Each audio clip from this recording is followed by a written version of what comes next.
Without any further ado, we'll get on with the presentation. So I'm going to be speaking about tools and technologies for comprehensive immunogenicity risk management.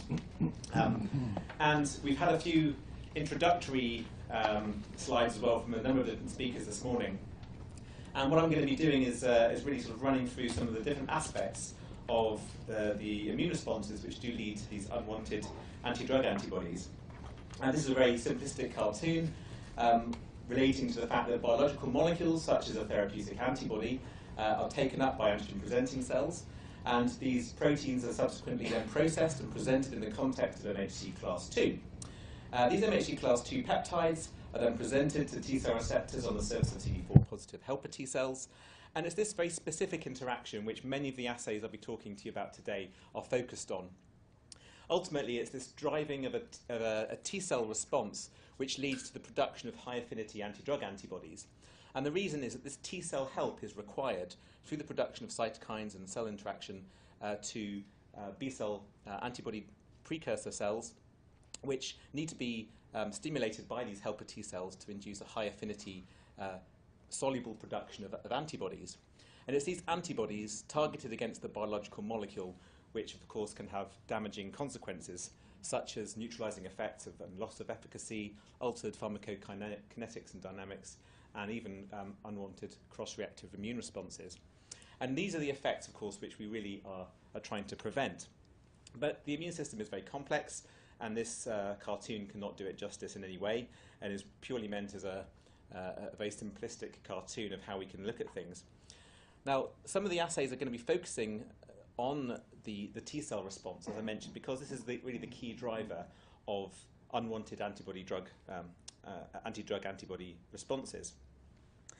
But what leads to that is also very, very complex, and there are a number of different factors which can lead to induction of immunogenicity. And these factors can loosely be split into both extrinsic and intrinsic factors. So extrinsic factors really relate to, for example, the immune system status of the patient that's being treated with a biotherapeutic. For example, in a situation where that particular patient may be being treated for an oncology indication, their immune response may be relatively dampened. However, in an autoimmune indication, they'll be hyper-responsive, and the relative chances of inducing unwanted immune responses are much higher. Other things which we'll be hearing a little bit about later today relate to formulation and aggregation, particularly of proteins. These can have a massive impact on subsequent immunogenicity. And the frequency of exposure and the route of administration, of course, also relate to how much unwanted immune responses can be generated. Intrinsic factors particularly relate to more the protein sequence of the therapeutic, and this is something we have a bit more control over, obviously. And of these, T-cell epitopes are a key driver. But using ex vivo or even in vitro assays to predict clinical immunogenicity is still not possible. We cannot have any set of assays which will actually predict what happens in the clinic.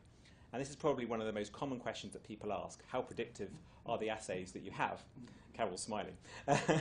and it's a very, very good question, but unfortunately we're not there yet, and that's really why we have clinical trials, or we have to have clinical trials to give us an indication of how successful different immunotherapies and different biological molecules will actually be in patients.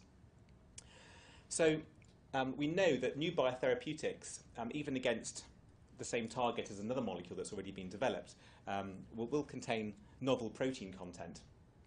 And we've talked about chimeric antibodies, we've heard about humanized antibodies, and we've talked about fully human antibodies.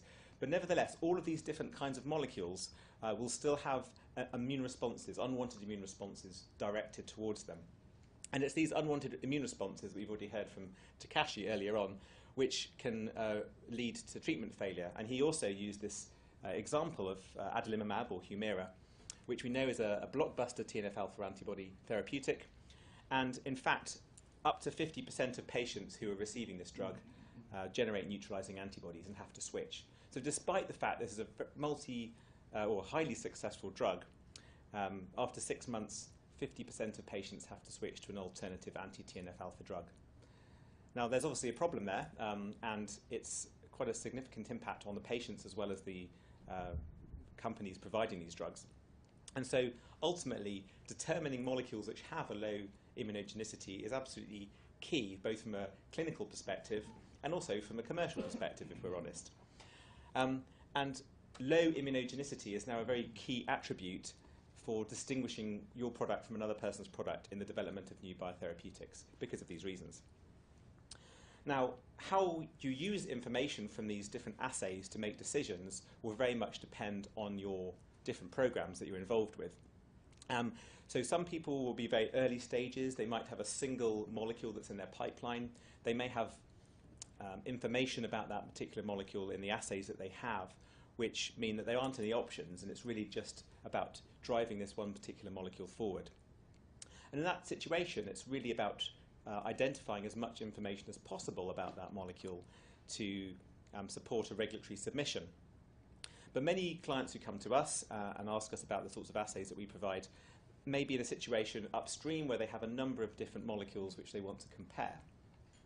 And in this situation, it's more of a lead ranking and a lead selection process which our clients are going through.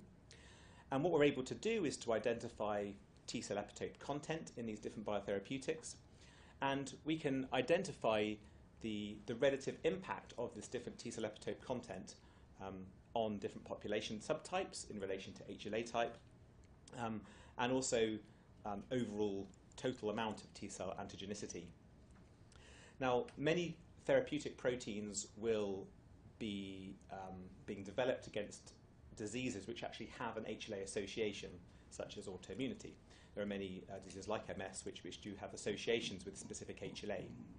Now, if you happen to develop a drug, an antibody, for example, which has a high number of T-cell epitopes which are restricted to an MHC molecule, which is in itself associated with that disease, then you're really shooting yourself in the foot with regards to immunogenicity, because many of your epitopes from that drug are going to be presented in the very population that you're trying to treat. So understanding the relative impact of different HLA types and the individual epitopes in your therapeutic is really key, particularly in many of the immune indications that we're trying to treat. I say we, you are trying to treat. So understanding the relative impact of different molecules in these assays is probably a primary reason that people come to us with those specific questions. Lead optimization is probably less kind of key on the list. Most people don't want to fiddle with their molecules once they've identified the sequence. They've got a high affinity molecule, they know what it does, they don't want to start manipulating the sequence and re-engineering it from that perspective. You usually have a number of candidates already at that stage. However, you can use the tools available to actually identify specific regions that might be suitable for re-engineering. You might also want to think about different novel scaffold proteins. So in the situation where there are very new proteins being developed for therapeutic molecules, characterizing the individual epitopes and the overall antigenicity of these different proteins is really important, and particularly from a regulatory perspective is really key, because you can then provide a lot of information to where the immune response is going to be directed towards. Thirdly here, thinking about immune monitoring in patients into receiving biotherapeutics. So you have a new molecule, it's going into patients. Again, as part of your regulatory submission, if you can show to the regulators that this specific epitope, if there is an immune response, this is what it's directed towards, is a very powerful and compelling argument to the regulators to demonstrate that you understand a lot about the mechanisms that are causing the immune response in that particular setting. So all this information together really sort of supports a quality by design strategy, and because you've taken the right decisions all the way through your process to understand what the immune response, if it's going to be there, what it's actually directing it against. Now, we've already talked about the complexity of immune responses, and to understand it, you have to obviously look at different aspects of how a T-cell response is induced. So from the beginning, first of all, an antigen, of course, has to be processed. It has to be presented in the context of MHC molecules as peptides, and then the cognate T-cell has to then recognize that MHC peptide combination and then respond against it. So these three factors at least have to come together, as well as all the co-stimulation and other factors too. So I'm going to run through a number of different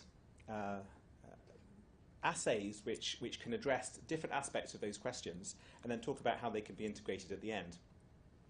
So for many of our assays, we actually use cells from cohorts of healthy donors.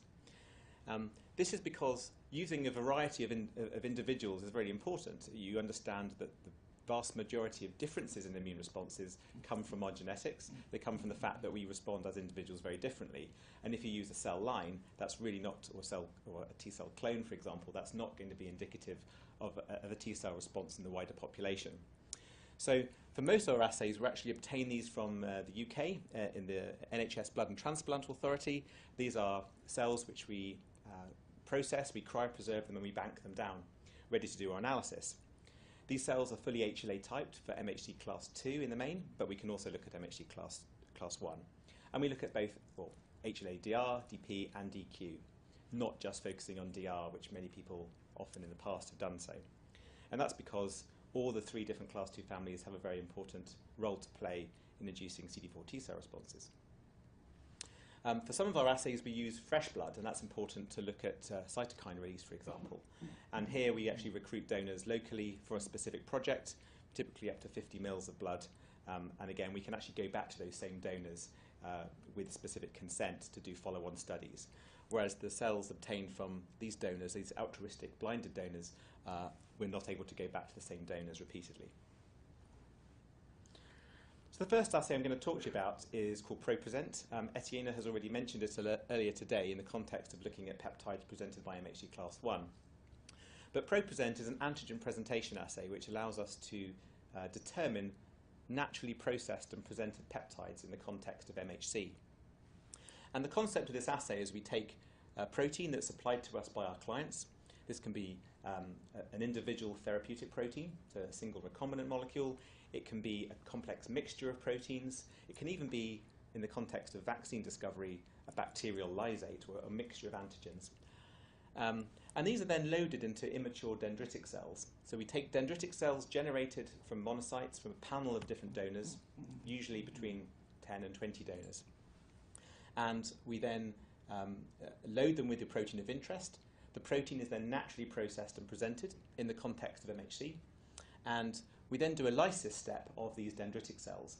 So these cells are lysed, and then we do an immunoprecipitation pull down of either DR, DP, or DQ. So we can pull down the specific HLA loci. And we can look at those individually, or we can look at them all together uniquely as well. So we don't have to just focus on HLA-DR or DP or DQ. We can look at them all together. The important point to mention as well is that these are all analysed donor by donor, so we're not pooling all these donors, they're actually analysed individually. We then, following the immunoprecipitation, we then do an isolation step of the peptide. So we recover the peptide that's bound to the groove of the MHC, and then this is sequenced through a tandem mass spectrometry sequencing process to high resolution, so we're then able to determine precisely the peptides that are presented. Now, there's a lot of steps involved in this, as you can imagine. But typically what we would do is we would actually need to know your sequence of the protein or proteins that we're loading into the dendritic cells. So in this case, I'm going to talk to you about Humira and use it as a case study. And we actually loaded Humira into these dendritic cells. And what we do is we carry out a 95% confidence-based exclusion search. What that means is that we have a database which is the entire human proteome, and as well as that human proteome, we add on the sequence of Humira into that database.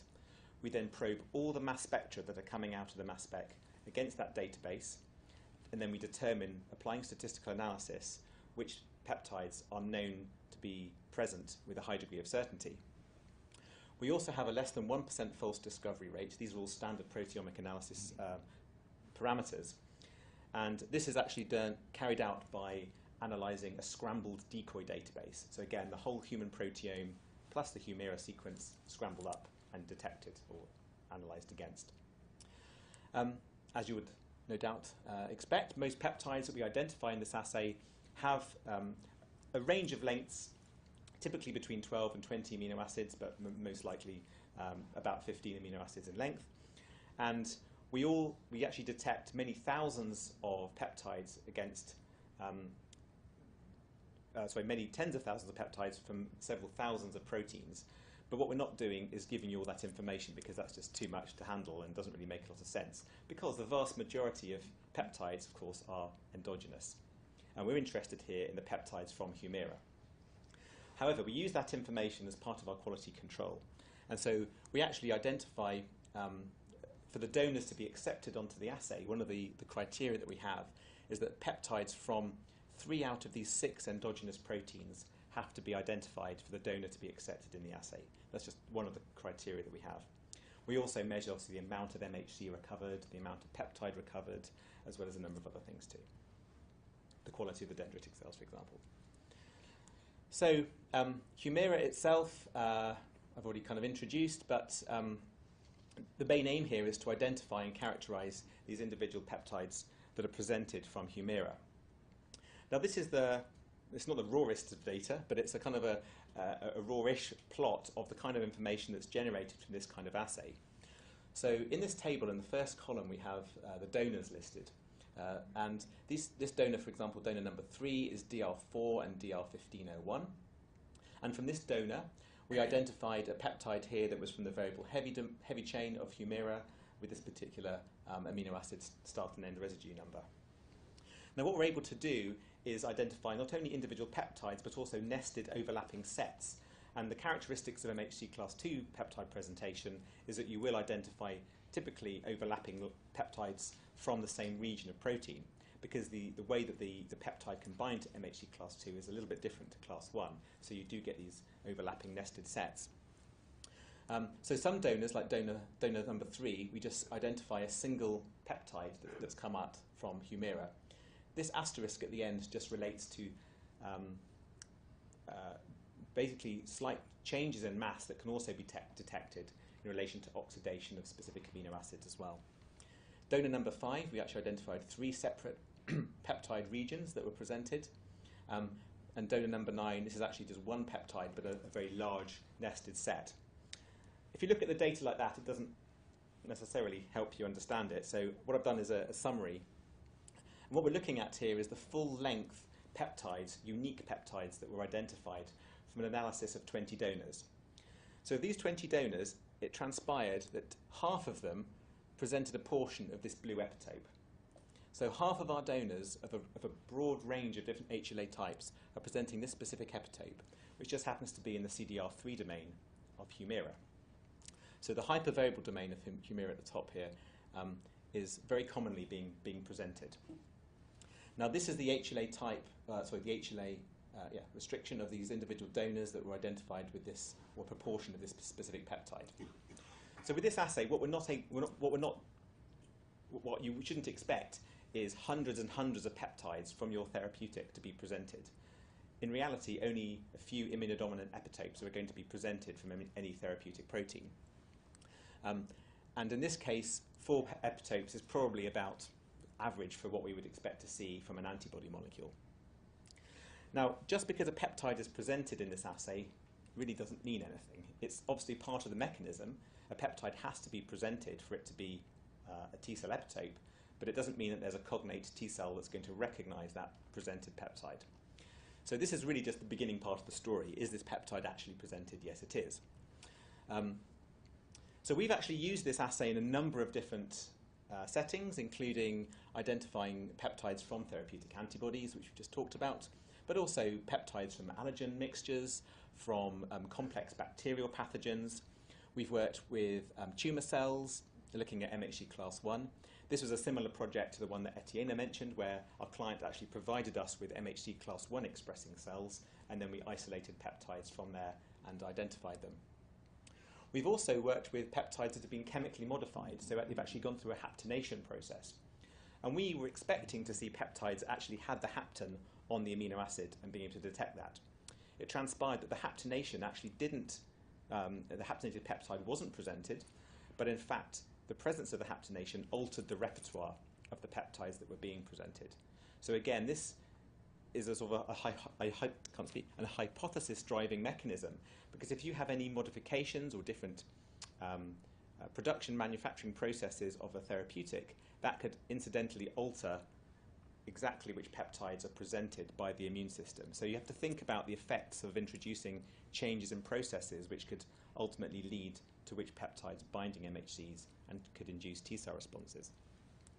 There's a study here which we've described, which was carried out with Sanofi, looking at CMV infections, and of course we've also worked, like with Etienne, with the adeno-associated virus infections as well. So we've got quite a lot of experience in looking at both class 1 and class 2 presented peptides. So what about these peptides? Are they really important? Are they actually functional epitopes? So the next question we had was, are these peptides that we've identified by mass spectrometry relevant in as much as that they can actually elicit functional T-cell responses? Now, the ideal question is, can you look in patients that have received Humira? That would really be the best way of looking. Unfortunately, we don't have access to Humira patients, but it's something which we know subsequently others are looking at.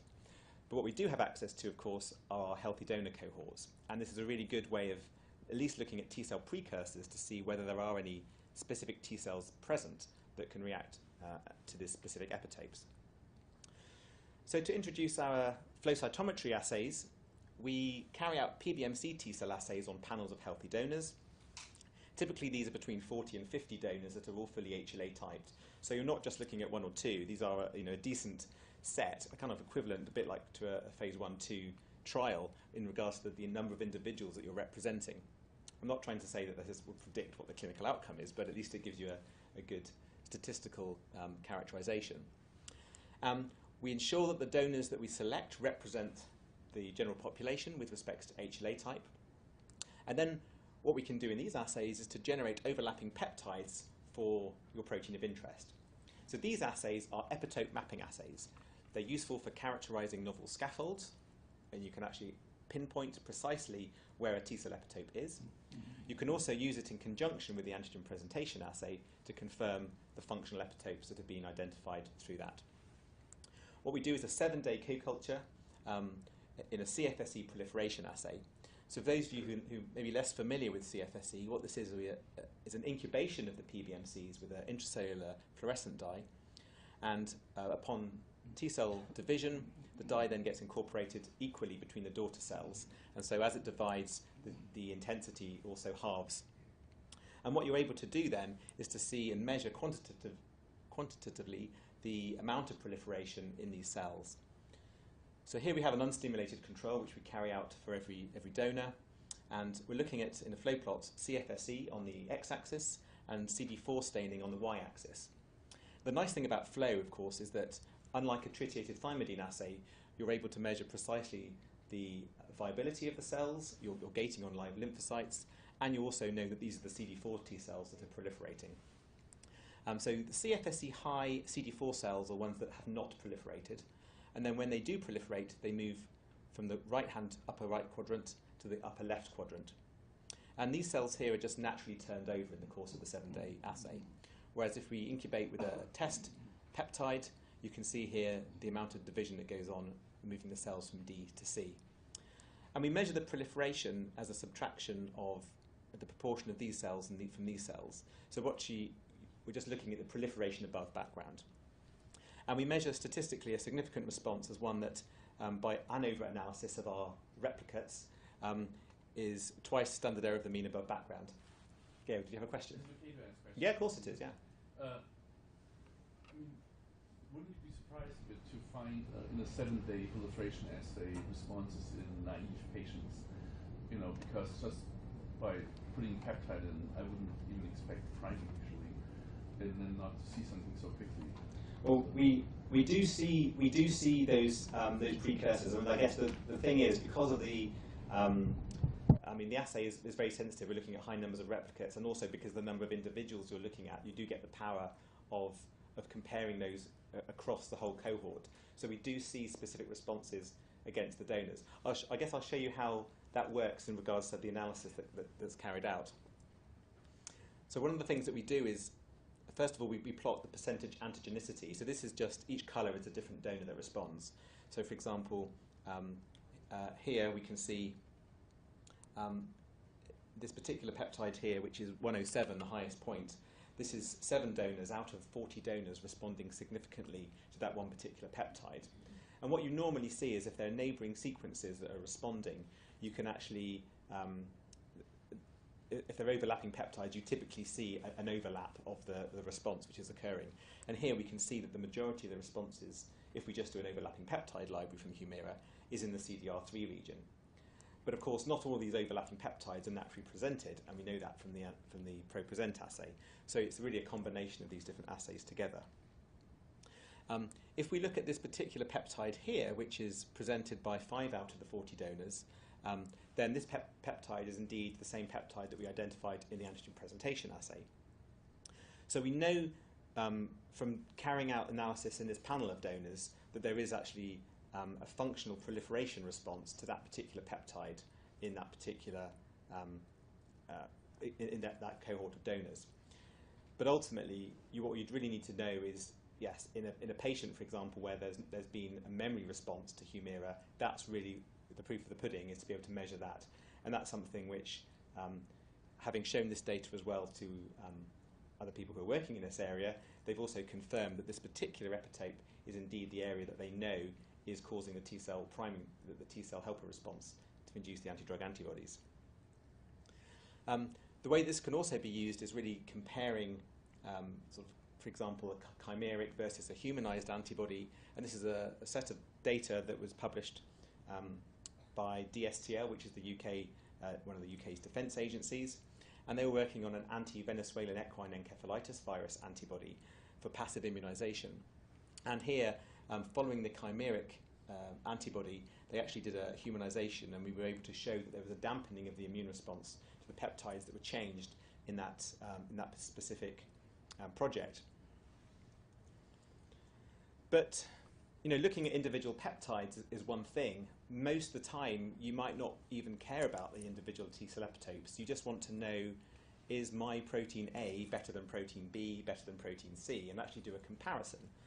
And that's great if you've actually got the protein and you actually want to do that direct comparison.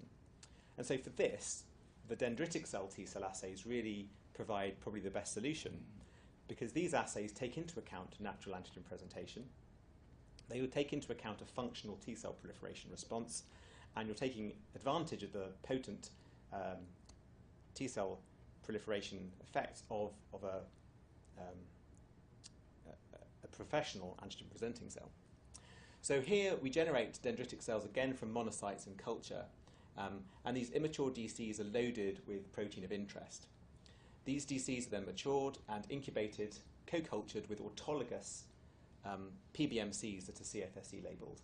And then again, a 7-day proliferation assay later, we're then measuring the cells that have proliferated. And this assay is commonly used to measure the relative antigenicity of different drug candidates in a quantitative manner directly. And it's very often the case to actually benchmark these responses to include molecules against the same target that are already in the clinic, for example, or at least already in development in your own organisation that you have a lot of information about. And you can then put that information together and actually have a decent understanding of the relative T-cell antigenicity of those proteins. Other factors that can influence the outcome of this assay are things like aggregation. They can also switch on the T-cell response, of course, through interactions with the dendritic cells. You can also take into account different manufacturing methods here, where different expression systems can also lead to different T-cell outcomes.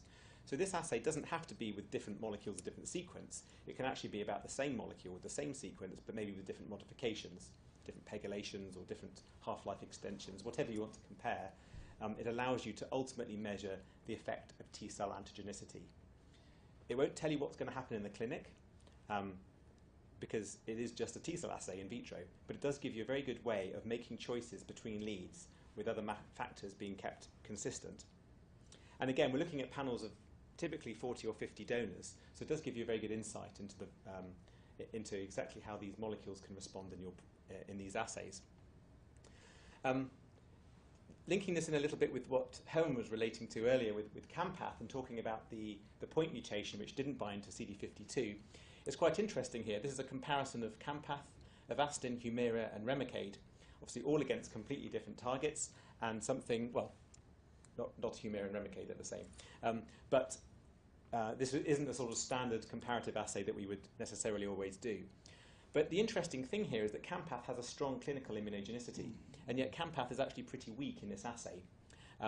And this assay is allowing you to benchmark the relative T-cell epitope content and the T-cell antigenicity of these different proteins. And the reason that we think Campath is pretty low here is that actually from a T-cell epitope content perspective, it actually does have a relatively low number of T-cell epitopes. It's because the immunogenicity is really driven by the fact that it's binding to CD52 and recruiting all these inflammatory mediators, which is the consequence. And that's, I guess, borne out by the tolerization steps of having this point mutation which doesn't bind to CD52. So in this case, it's a great assay for doing that direct comparison. And we have a number of different standards that we run in the assay, like KLH and PPD, which are obviously strong, potent, naive, and memory T-cell stimulators. KLH is from keyhole limpet hemocyanin, and PPD is tuberculin protein derivative, so it's a vaccine for tuberculosis, which most of the donors that we're using in the UK still have very strong T-cell responses to.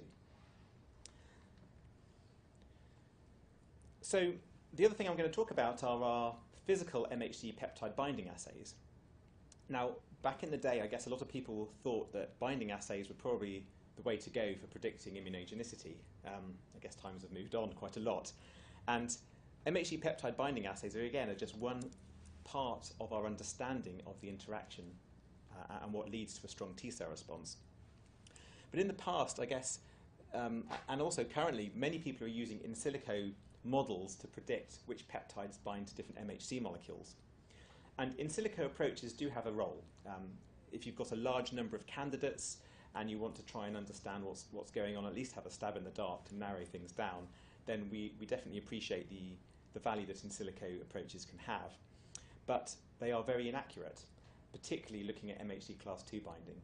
And the field is definitely improving, but we're still a long way off from being able to determine, by looking at a sequence, which specific MHC molecule a particular peptide will bind to. So at the moment, in silico tools are really restricted to a small number of MHC class 2 alleles, particularly DR. However, what we have at ProImmune is a very broad coverage of HLA, DR, DP, and DQ alleles, which gives us a greater than 90% coverage. And we can either use overlapping peptide libraries to screen which MHC molecules these peptides bind to, or we can assess the impact of specific mutations on MHC binding. Alternatively, we can also take peptides that have been identified in the antigen presentation assay and also then confirm the specific HLA restriction of those peptides. As well as binding and stability, we also have MHC competition assays. So in the context of where you have a mechanism where peptides or other molecules are competing with a peptide that's bound to MHC, that might be a small molecule or something a little bit unusual, then we also have tools to be able to measure how that other molecule is actually competing with that specific peptide bound to that MHC molecule. So the principle of the assay is that we're using recombinant MHC molecules. And when a peptide binds to the MHC, the conformation changes. And so we actually have a conformation-dependent antibody which recognizes the correctly conformed MHC peptide complex. And so when a peptide is bound to the groove, we then, the antibody binds, and we measure signal in an immunoassay in a quantitative way. And there are generally two components to this assay. We have a binding assay, which essentially measures like an on-conformation rate of that particular peptide to the MHC. And we also have a stability assay. This is where we take the complexes and we heat them up to 37 degrees and measure the stability over a 24-hour period. And that's because to be a strong T-cell epitope, it's all very well the peptide binding quickly, but it has to linger and be presented for a long period of time as well. So this assay allows us to determine the specific HLA restriction of individual peptides. So here we have a very large panel of the different MHC molecules that we have available. And I'm going to come back to the Humira data now and just take you through some small part of the analysis that we did for this. If you remember, I'm just going to whiz back a couple of slides, this particular peptide here, peptide 102. So this is the peptide that we identified through ProPresent, and we've also identified as being functional. If we look at this specific peptide, and we go back to those 5 donors that responded in the T-cell assay, what we have listed here on each row is the HLA type of those 5 donors that responded. Now, so for example, donor 1 is DR13, DR15, DQ0602, 0603, DP4, and DP2. Now, because this peptide was also identified through antigen presentation assays, in that particular assay, we used an anti-DR molecule to pull down the MHC peptide complexes. So I'm just going to hide the DQ and the DPs just to simplify everything, and we're just going to focus on the DR. Now, this particular peptide, as well as all the other peptides from Humira, we screened in the MHC peptide binding assay. And the colour, the traffic light code, is basically how well these peptides bound to the different MHC molecules. So red is it didn't bind, green is it bound very well, yellow is it bound weakly, and grey it wasn't tested because that particular allele wasn't on the panel. So what we can see here is that this specific peptide, SLY, bound very strongly here to DR1 and DR0404. It didn't bind to DR1, DR2, etc. Now, when we come back to the antigen presentation assay, and we look at this peptide here, which we've already identified as being the one that's functional, we can also see here, this is the HLA restriction of the donors that were presenting this peptide in the antigen presentation assay.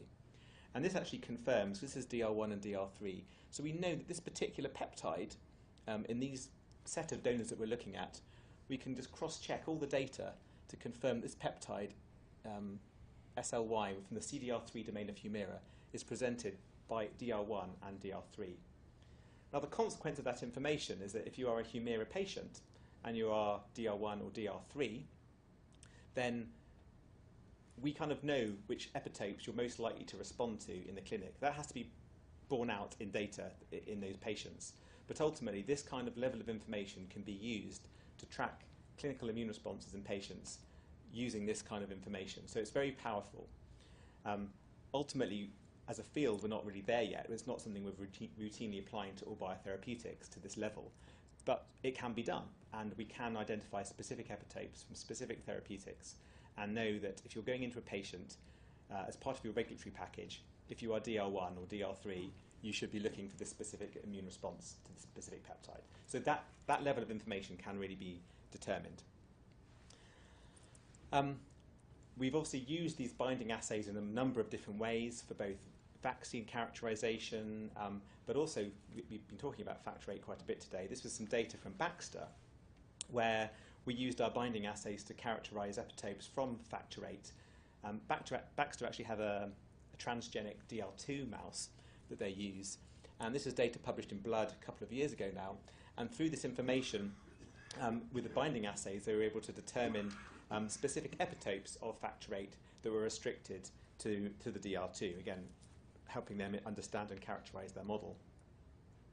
We've also used these binding assays in the context of vaccine, and I flash this up purely, absolutely hands up, just because it's obviously fairly topical at the moment. But this is something that we did quite a while ago. This is a lady called Laura Pruger, who worked at US AMRID down in Maryland in Gene Ollinger's lab. And what we did is we took sequences from Ebola, and we actually were able to identify A2 restricted epitopes. And this is work that's ongoing in helping them understand the specific immune responses to the virus. By doing these binding assays, we were able to do in just 2 months what they would have said would have taken them 3 years to do. So they were really impressed by the way that we were able to use these assays to really address some of these questions. And that's something which is applicable not just to nasty infectious diseases, but really across the board to any protein where you want to characterize individual epitopes.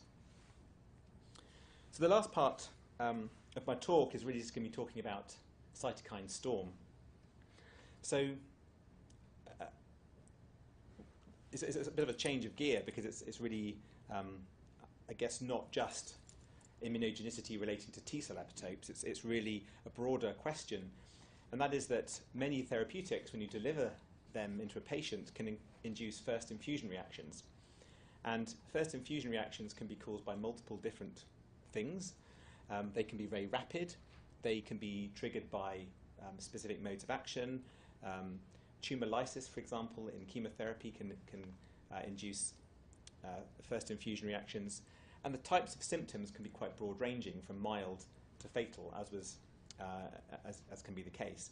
And one particularly bad case was a few years back now in London, where a clinical trial for TGN 1412, a company called TGenero, which was an anti-CD3 antibody, anti-CD28 antibody, I don't know why I said CD3, caused a very severe reaction in all the test subjects. And the problem was that the preclinical tox studies and monkey studies had not shown any problems whatsoever, and they hadn't predicted the issues.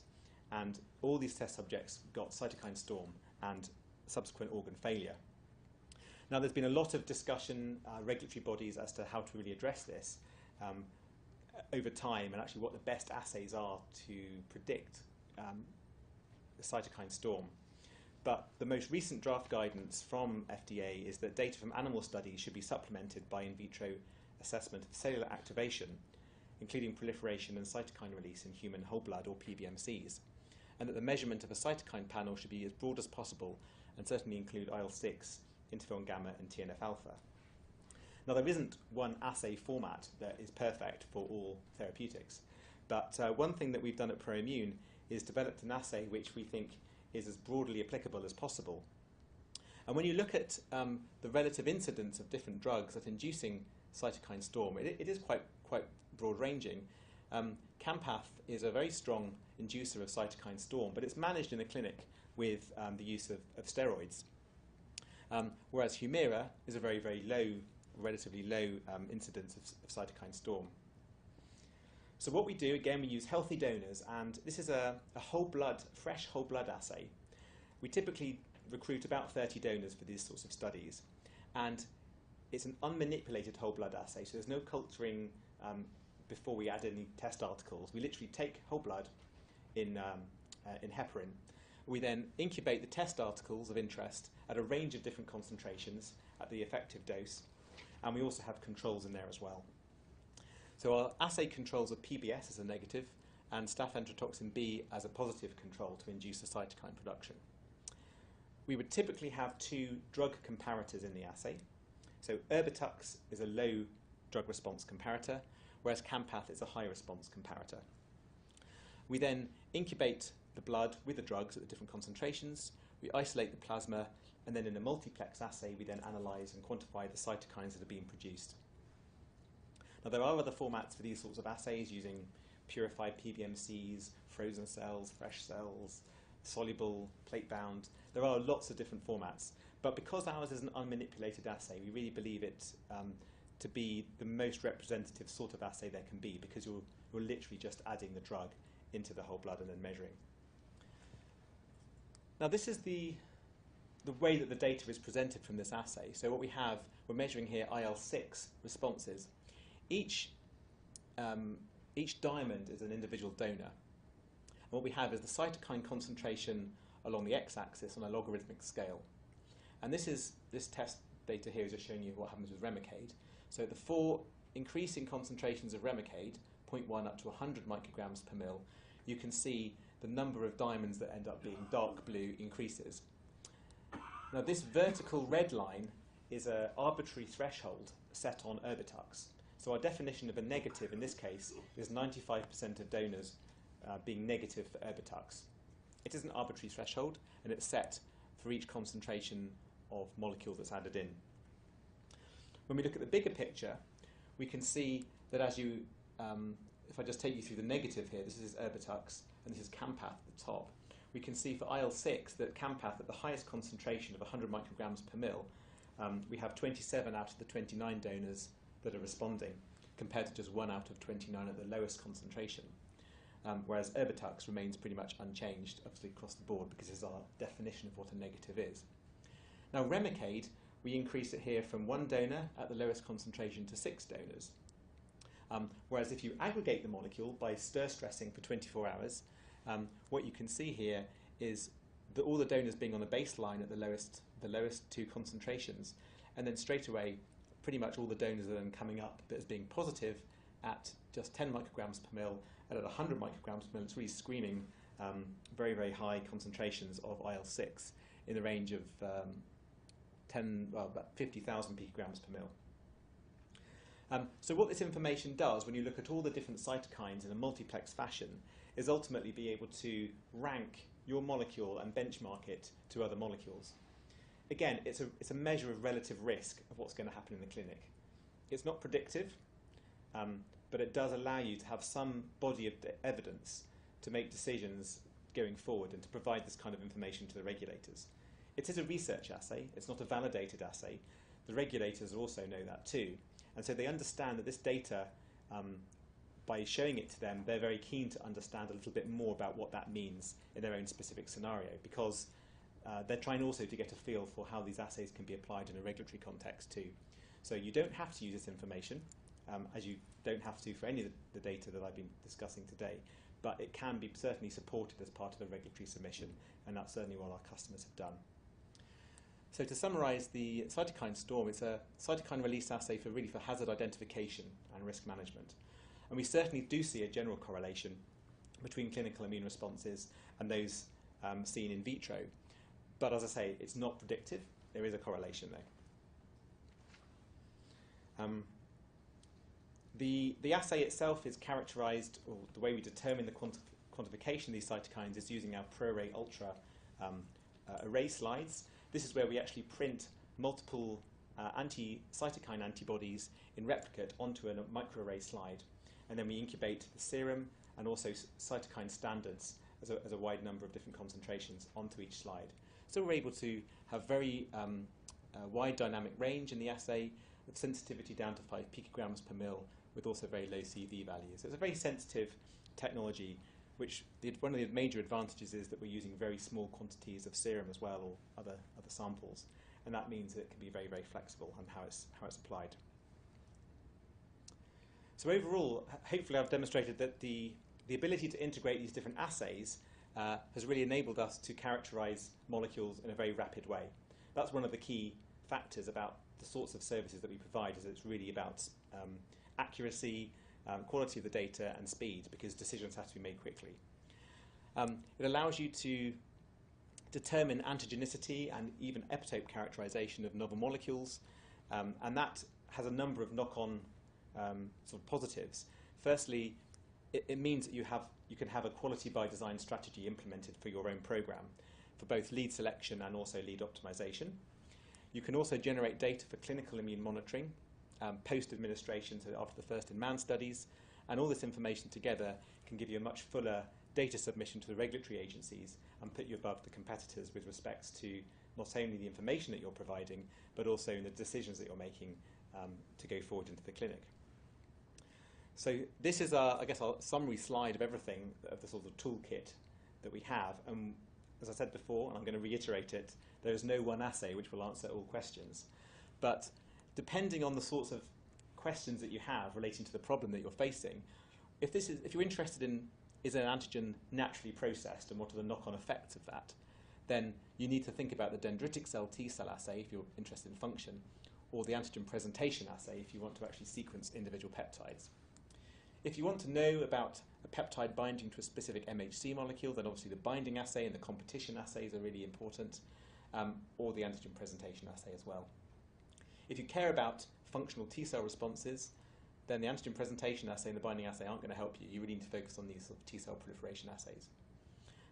T-cell epitope identification can be carried out by everything, apart from the DC T-cell assay. That's just general protein presentation where we're not able to specifically identify individual peptides.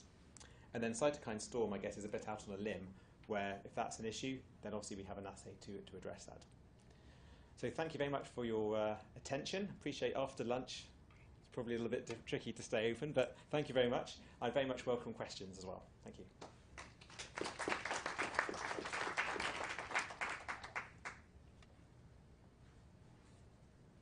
Helen. Just a couple of things. I wonder whether your blood assay would have actually detected the de Janeiro problem. Good question, yeah. Because they say that they have to pre-incubate lymphocytes for a day for them to become sensitive to that. Yeah. That's one little point. And the other thing I'd like to, I've never thought of Camp Bath as being stormy. I thought, bad weather, yeah. But I would have thought a strong, in my categorization, I would have thought strong might have been like OKT3 or so. I guess it's all relative. Yeah. And you choose language. Yeah. In your relativity. Yes. But I wouldn't have thought of Campath as being stormed. Yeah. I mean, yeah. I think what I wanted to probably make the point on here is that this is a relative incidence rather than the relative severity. Okay. So that's an incidence number there, 100%. But okay, to answer your questions, with T. genero, one of the difficult things is obviously getting hold of that material. So we haven't been able to get hold of any T. genero, 1412. Even if we did, I absolutely take your point. It may well not be predictive in this specific format of the assay. And I think that's one of the challenges, is that there isn't necessarily one format of an assay which is going to be suitable for all kinds of molecules. And okay, that is a molecule which of course has really made this a big issue, but until we do that, we don't really know. Can we go back to the data slide? Yep. Which one? That one with all the data. That one? Yeah. Okay, so when you look at Campath, yeah, this assay is actually very similar to an assay that was presented by Roche, which they developed it internally, and they saw the same thing. So at least what we can say is that we've seen the same thing that they're seeing, is that for Campath, you really do get cytokine release in pretty much all donors, whereas you know, with the other drugs it's a bit sort of up and down depending on the donor. And again, they weren't able to get their hands on the actual Tiganero product, but they also ran the assay with a CD28 superagonist, so just another CD28 antibody. And again, they sort of replicated cytokine release over the entire dose exposure range. So yes, we're aware of the people who are saying that, you know, that they could only do this with isolated immune seeds, but somehow it seems that the whole blood assay, we haven't tried the CD28 experiment specifically because, you know, it's difficult. If you get a research grade antibody, it's not quite clear what that really means. But at least, you know, with a good positive control like Campath, it seems to work very sort of reliably. And you have to remember that over the entire dose range from 0.1 micrograms per mil up to the sort of highest dose, you can see a fairly uniform sort of response across the board, whereas I guess with other drugs you see more sort of range. No, I have no problem. I know all people would make IL-6. One of the interesting questions really is that there's something emotive about the word storm because it implies illness and severe disease. And it's sort of interesting that actually, even with OKT3, it's hard to work out what combination of cytokines you need to actually give you the severe illness. Sometimes you can tolerate a high IL-6 without necessarily manifesting a severe syndrome. I don't know whether Bruce has probably had a lot of experience with, no? OKT3 or? Yeah, I mean, everybody got a reaction. Yeah. So certainly, I agree that it seems a very good assay for picking up which antibodies are likely to release cytokines. Can it help? Is there a way you can help to tell you which people will be ill as a result of that? Yes, I think we're not there yet. And I think that's the same assessment that Roche made in their assays, that you know, it can probably closer to predicting incidence to some extent rather than severity. Of course, the level of release one would expect to some extent to correlate with severity, but not necessarily. It really, I think, is probably mode of action dependent at the end of the day.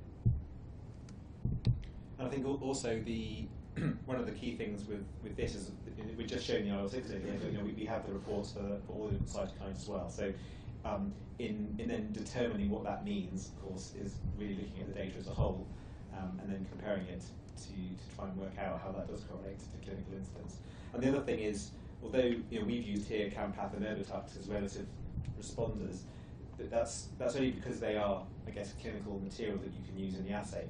And we didn't really want to go down the road of using research grade material, which obviously is very changeable in how it's manufactured. So those two drugs, they're not fixed.